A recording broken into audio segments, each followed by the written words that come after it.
हीरा ने मन्नत मांगी थी कि अगर गौरी के साथ उसकी शादी तय हो जाए तो वो हर मंदिर की चौखट पर माथा टेकेगा और हर मूर्ति के चरणों में नारियल चढ़ाएगा। एक दिन हम नारियल के चढ़ावे के लिए मंदिर जा रहे थे तो देखा एक लड़की पानी में कूद गई।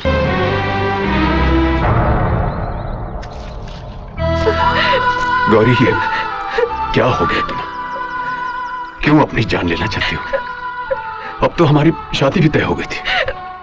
इसीलिए मरना चाहती हूँ ताकि तुम्हारे साथ शादी करने से बच सकूं। फांसी की सजा पाने वाले से भी उसकी आखिरी इच्छा पूछी जाती है, मगर तुम्हारे पिताजी ने ना तो मेरी पहली इच्छा पूछी ना आखिरी। क्यों? उन्होंने मुझे पाल पोस कर बड़ा किया, तो क्या वो जो भी फैसला करेंगे मैं मान लूं? क्या मेल है तुम्हारा मेरा? मैं पढ़ी लिखी, तुम अनपढ़ गवार। कोई पहचान, कोई आइडेंटिटी है तुम्हारी? अपने ही घर में एक नौकर की तरह रहते हो तुम। नए जमाने में पैदा होकर पुराने जमाने की जिंदगी जी रहे हो तुम। क्या कहूंगी मैं अपने पढ़े लिखे दोस्तों से कि जिससे मैंने शादी की है उसे जिंदगी की हिस्ट्री ज्योग्राफी नहीं मालूम। जैसा पैदा हुआ था वैसा ही है, सिर्फ कद बड़ा हो गया है और कपड़े पहनने लगा है। तो मतलब तुम्हें हीरा से प्यार नहीं है गौरी? प्यार तो इंसान जानवरों से भी करता है, तो क्या वो उनसे शादी कर ले? मुझे पता होता कि तुम्हारे पिताजी अपने एहसान के बदले में मेरी शादी तुमसे कराएंगे तो मैं अपने मम्मी पापा के मरने के बाद तुम्हारे घर में नहीं रहती, किसी अनाथ आश्रम में चली जाती। बस अब और कुछ कहने की जरूरत नहीं। पिताजी को शायद तुम पर भरोसा था कि तुम उनकी बात नहीं टालोगी, इसीलिए उन्होंने तुम्हारी इच्छा नहीं पूछी। अच्छा वो ये बात तुमने मुझसे कह दी, पिताजी से कहती तो उनको दुख होता। सारी जिंदगी पछताते कि तुम्हारी मर्जी जाने बगैर उन्होंने फैसला कैसे दे दिया।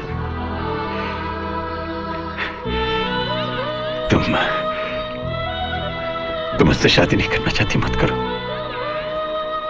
मैं पिताजी से कह दूंगा कि मैं गौरी से शादी नहीं करना चाहता। मैं उनकी नजरों में वैसे ही गिरा हुआ हूं, थोड़ा सा और गिर जाऊंगा, लेकिन तुम किसी की नजरों में गिरो ये मुझसे बर्दाश्त नहीं होगा। जाओ गौरी, हीरा तुम्हारे रास्ते से हट गया।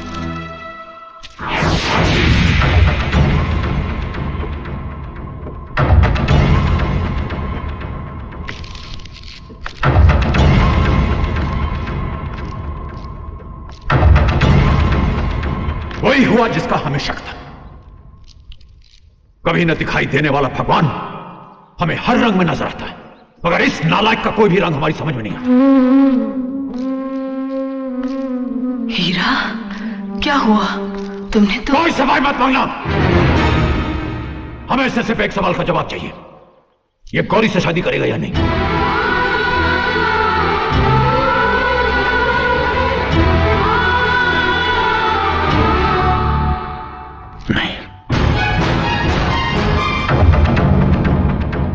उस दिन से हीरा बाप के लिए बेगाना हो गया। उसने गौरी को पिताजी की नजरों में गिरने नहीं दिया, लेकिन खुद गिर गया। ठाकुर काका ने बिना सच्चाई जाने हीरा की आंखों के सामने गौरी की शादी किसी और से कर दी।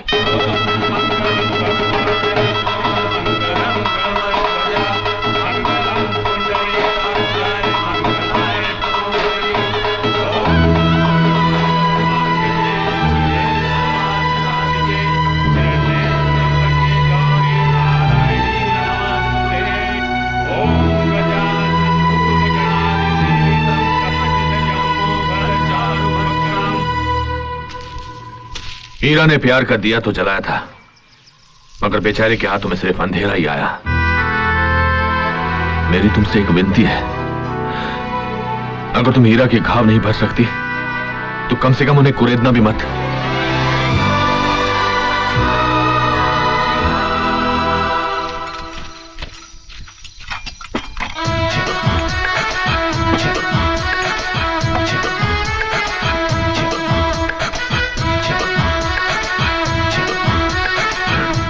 मिंद्रा, मैं आज तक तुम पर बहुत चीखा चिल्लाया, गधे की तरह काम करवाया, तुम मुझसे नाराज तो नहीं हो ना? कैसी बातें कर रहे हैं सर, आप तो मेरे बड़े भाई हैं। और वैसे भी अगर मुर्गी चूजे को लात मार दे तो चूजा नाराज थोड़ा ही होता है। तुम खड़े क्यों, बैठो ना। अरे नीचे नहीं, ऊपर बैठो। नहीं नहीं सर, आपके साथ बैठूं इतनी मेरी मजाल नहीं है। अरे यार, तुम्हारे लिए पैक बनाऊं? नहीं नहीं साहब, आपके साथ बैठकर पीने की मेरी औकात नहीं है। अरे छोड़ो यार, पीने में जात और औकात थोड़ी देखी जाती है। ये ला। यो यार, आपकी इज्जत की खातिर पी रहा हूं।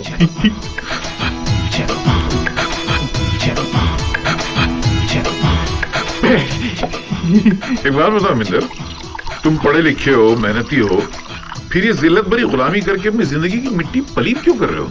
तो क्या करूं, बंदूक लेकर चंबल का डाकू बन जाऊं क्या? मैंने मतलब चंबल का डाकू बन जाऊं क्या सरकार? ये काम कर सकते हो जी। कोई काम कर सकते हो, धंधा कर सकते हो, पैसे नहीं है तो मैं देता हूँ, ये लो। नहीं नहीं सर, लो यार, मुझे नहीं चाहिए। रखो, लो।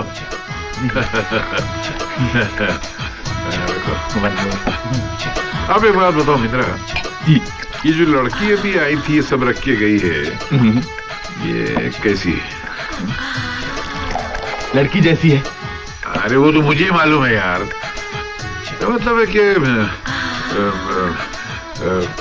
तुम समझ रहे हो मैं क्या कहना चाह रहा हूँ? हाँ, जालिम सिंह से पूछकर बताऊंगा। जालिम सिंह कौन? इस काम वाली का मर्द है। मर्द? कुछ दिन पहले एक दूसरे आदमी ने भी इससे यही पूछा था, तो जालिम सिंह ने उसके हाथ पांव काट दिए थे। आजकल जेल में है। 28 तारीख को छूट कर आ रहा है। आज का तारीख है 26, परसों।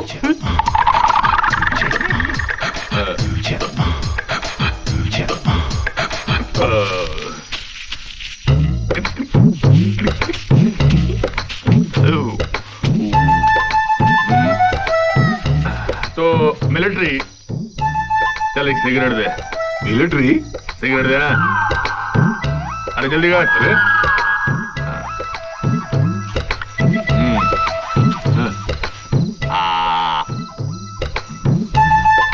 जलाएगा कौन, तेरा बाप? हाँ?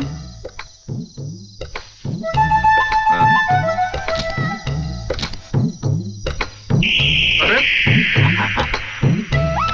तो तू क्या कह रहा था उस काम वाली लड़की के बारे में कि तू उसके साथ क्या करना चाहता है? नहीं वो ऐसे नहीं, तू कुछ बोला था ना? अरे नहीं, बोल रहा था ना? मुंह से निकल गया यार, जान देना, बाद में दम नहीं है। चल शराब डाल। और एक मिनट, तू ज्यादा मत पी, तेरे हो गई है। मैं क्या तेरा नौकर हूँ? जब तू कहेगा पीना शुरू कर दूं और जब तू कहेगा मैं बंद करना शुरू कर दूं। देख, तू बदतमीजी करने लगा है। अरे बदतमीजी मैं कर रहा हूँ या तू कर रहा है? पहले तू आके मुझे कहता है कि गांव की छोकरी के साथ मेरा काम करवा, और उसके बाद तू कहता है कि गांव वालों के सब क्या कर, लड़कियों के साथ कुछ करना चाहता है। हाँ, ये तुम लोग जो कोई इस तरह के लोगों के साथ कभी मत लाना ख्याल दिल में। हाँ, कभी ना। नमस्ते। आई नमस्ते। नमस्ते।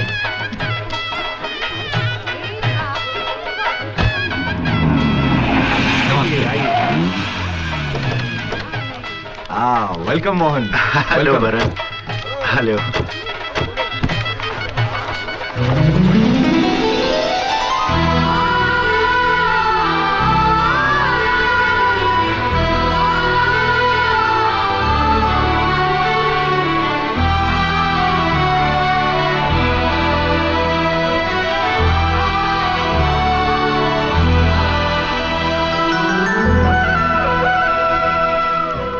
चलो।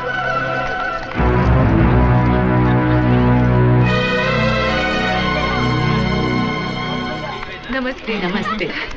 कैसी हो? अच्छी हूँ। मोहन कहाँ है?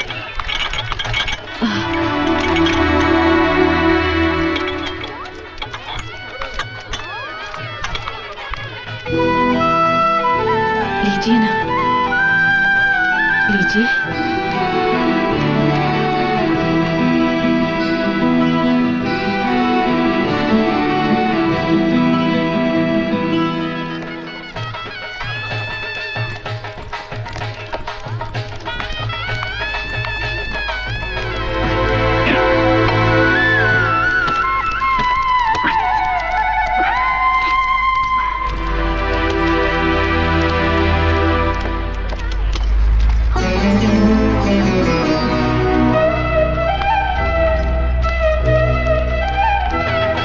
नमस्ते। आइए नमस्ते।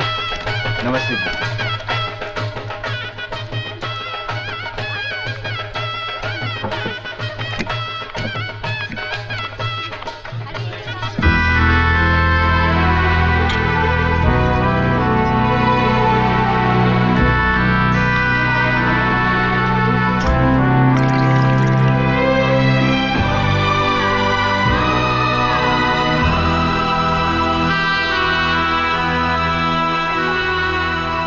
गोविंद को दे दो। आओ भैया, हाँ ये मेरी ननद उषा है। मेरी शादी के टाइम ही अमेरिका में थी। हाँ। अब आई है तो आप लोगों से मिलवाने के लिए लाई हूँ। अच्छा, ये करण भैया, ये बरन भैया। नमस्ते। अरे हीरा, जी भैया। भैया 2 कोल्ड ड्रिंक दो। प्लीज। Excuse me. भाभी, ये कौन है? इनसे तो हमें इंट्रोड्यूस नहीं कराया। ये कोई वीआईपी नहीं है जिनसे तुम्हारा इंट्रोडक्शन कराया जाए।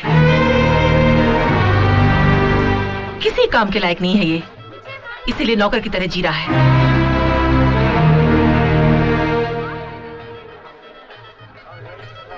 Thank you. Hira ji, 1 minute रुकिए। माधुरी, कविता, रानी, जरा यहाँ आना। मैं आप लोगों से कह रही थी ना, एक इम्पोर्टेंट आदमी से मिलवाती हूँ। यही है वो, हीरा ठाकुर। हीरा जी, ये मेरी सहेलियां हैं, माधुरी, कविता, नमस्ते, रानी, नमस्ते। सीता। ये देखने में जितने सिंपल हैं, उतनी ही बड़ी हस्ती है इनकी। अगर हम लोग किसी को भीख देंगे तो क्या देंगे? रोटी, पैसा, कपड़ा, ये ज्यादा से ज्यादा उसे अपने घर में पालेंगे। लेकिन ये वो इंसान है जिन्होंने अपने सपने, अपनी खुशियां भीख में दे दी। उस भीख को लेने वाले इनके एहसान को भूल गए, मगर इन्होंने कभी बुरा नहीं माना। इतनी महान है ये। आप जाइए ना, आओ हम चलते हैं।